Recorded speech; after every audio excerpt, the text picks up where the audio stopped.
Hi. അപ്പോൾ നമ്മുടെ sub engineer in LSGD electricity wing of Thrissur corporation exam date വന്നു. August 3 exam.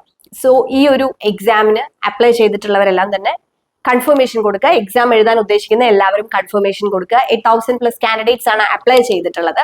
Confirmation നമുക്ക് June 11 വരെ കൊടുക്കാം. അപ്പോൾ പലപ്പോഴും ഈ കൺഫർമേഷൻ കൊടുക്കാൻ കുട്ടികൾ വിട്ടുപോകാറുണ്ട്. അപ്പൊ ആ ഒരു കാര്യം പ്രത്യേകം ശ്രദ്ധിക്കുക. കൺഫർമേഷൻ കൊടുത്തെങ്കിൽ മാത്രമേ നമുക്ക് എക്സാം എഴുതാനായിട്ട് പറ്റുള്ളൂ. ഒപ്പം നമുക്ക് സിലബസും വന്നിട്ടുണ്ട്. അപ്പോൾ ഇതുവരെ നമ്മൾ ഈ ഒരു കോഴ്സ് നമ്മൾ ഓൾറെഡി ലേണിംഗ് ആപ്പിൽ നമ്മൾ സ്റ്റാർട്ട് ചെയ്തിട്ടുണ്ടായിരുന്നു. അപ്പൊ ആ സമയത്ത് നമ്മൾ എക്സ്പെക്റ്റഡ് സിലബസ് എന്നുള്ള രീതിയിലാണ് നമ്മൾ ക്ലാസ്സുകളെല്ലാം അപ്ലോഡ് ചെയ്തിട്ടുണ്ടായിരുന്നു. അപ്പൊ നമുക്കിപ്പോൾ പുതിയ സിലബസ് വന്നതനുസരിച്ച് നമുക്ക് ക്ലാസ്സസ് നമ്മൾ അത് റീ അപ്ലോഡ് ചെയ്യുന്നതായിരിക്കും. ഈ ഓർഡറിൽ തന്നെ നമ്മൾ അപ്ലോഡ് ചെയ്യുന്നതായിരിക്കും.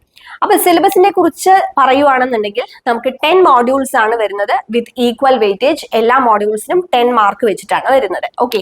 അപ്പൊ ഈ ഒരു പരീക്ഷ നമുക്കറിയാം ഡിപ്ലോമ ലെവലിലുള്ള എക്സാം ആണ്. ഇലക്ട്രിക്കലുകാർക്കും ഇലക്ട്രോണിക്സുകാർക്കും ഒരേപോലെ എഴുതാൻ പറ്റുന്ന ഒരു പരീക്ഷ കൂടിയാണ്. അതുകൊണ്ട് തന്നെ ഇതിൽ ഇലക്ട്രിക്കലിന്റെ ടോപ്പിക്സും ഇലക്ട്രോണിക്സിന്റെ ടോപ്പിക്സും ഒരേപോലെ വന്നിട്ടുണ്ട്. കുറച്ച് കൂടുതലായിട്ട് നിൽക്കുന്നത് പറയുവാണെങ്കിൽ ഇലക്ട്രോണിക്സിന്റെ ടോപ്പിക്സ് ആണ് കൂടുതലായിട്ട് നിൽക്കുന്നത്. ഇലക്ട്രിക്കലിന്റെ കോർ പാർട്ടിൽ നിന്ന് ശരിക്കും പറഞ്ഞാൽ AC മെഷീനും DC മെഷീനും മാത്രമാണ് വന്നിട്ടുള്ളത്. പിന്നെ കുറച്ച് വയറിങ്ങിന്റെ പാർട്ട്, അതേപോലെ ഫണ്ടമെന്റൽ ഓഫ് AC സിസ്റ്റം ഇലക്ട്രോണിക്സുകാരും പഠിക്കുന്ന പോർഷൻ തന്നെയാണ്.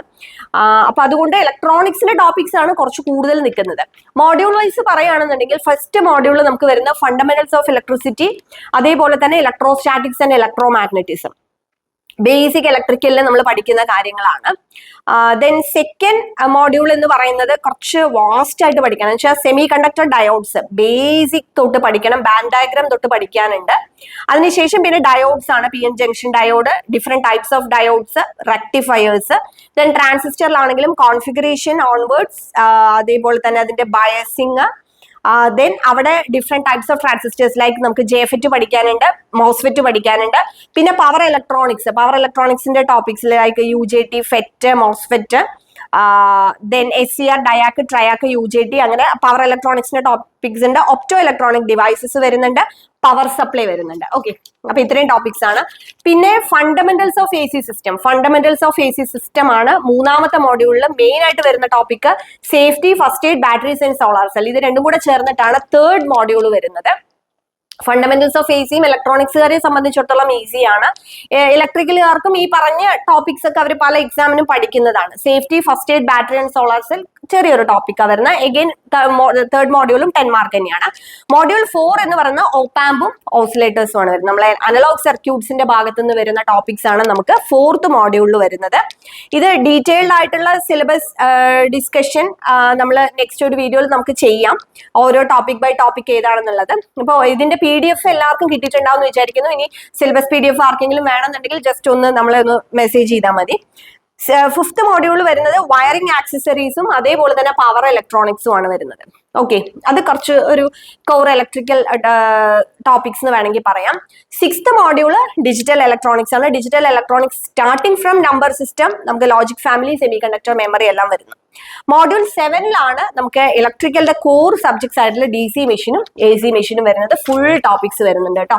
എല്ലാ ടോപ്പിക്സും അതിനകത്ത് വരുന്നുണ്ട്. മോഡ്യൂൾ 8 നമുക്ക് വരുന്നത് ടെലിവിഷനും കമ്മ്യൂണിക്കേഷൻ സിസ്റ്റമാണ്. അപ്പോൾ ഇലക്ട്രിക്കലുകാരെ സംബന്ധിച്ചിടത്തോളം ഒരുപക്ഷെ ടെലിവിഷനും കമ്മ്യൂണിക്കേഷൻ സിസ്റ്റവും അവർ പഠിക്കുക എന്ന് പറയുന്നത് അവർക്ക് പുതിയതായിരിക്കും. ഒരുപക്ഷെ ഇലക്ട്രിക്കൽ റിലേറ്റഡ് ആയിട്ടുള്ള പരീക്ഷകൾക്കൊന്നും വരാത്ത ടോപ്പിക്കാണ് ഈ ടെലിവിഷനും കമ്മ്യൂണിക്കേഷൻ സിസ്റ്റം എന്ന് പറയുന്നത്. വരാത്തതെന്ന് പറയാൻ പറ്റില്ല. നമുക്കൊരു ട്രാൻസ്മെന്റ് ഗ്രേഡ് 1 എക്സാമിന് ഈ ഒരു സിലബസ് ബേസ് ചെയ്ത് വന്നിട്ടുണ്ടായിരുന്നു. അപ്പൊ ടെലിവിഷനും കമ്മ്യൂണിക്കേഷൻ സിസ്റ്റവും അവിടെ വരുന്നുണ്ട്.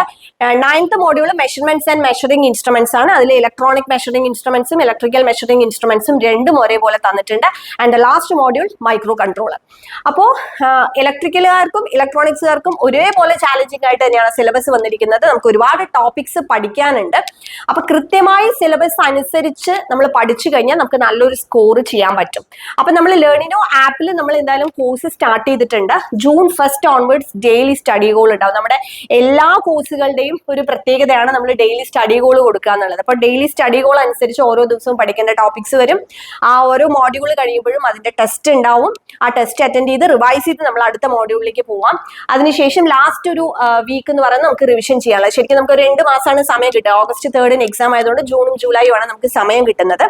ഡെയിലി സ്റ്റഡി ഗോൾ ഉണ്ടാവും. സിലബസ് അനുസരിച്ച് നമ്മൾ ഓർഡറിൽ lectures, MCQs, then notes, test series, അത് കൂടാതെ നമ്മൾ ഈ ഒരു കോഴ്സിന്റെ കൂടെ നമ്മൾ ഏതെങ്കിലും ഒരു സെറ്റ് ബുക്ക് നമ്മൾ ഫ്രീ ആയിട്ട് പ്രൊവൈഡ് ചെയ്യുന്നുണ്ട്. അത് ഒന്നില്ലെങ്കിൽ നിങ്ങൾക്ക് MCQ ബുക്ക് ചൂസ് ചെയ്യാം, അല്ലെങ്കിൽ ഹാൻഡ് ബുക്ക് ചൂസ് ചെയ്യാം.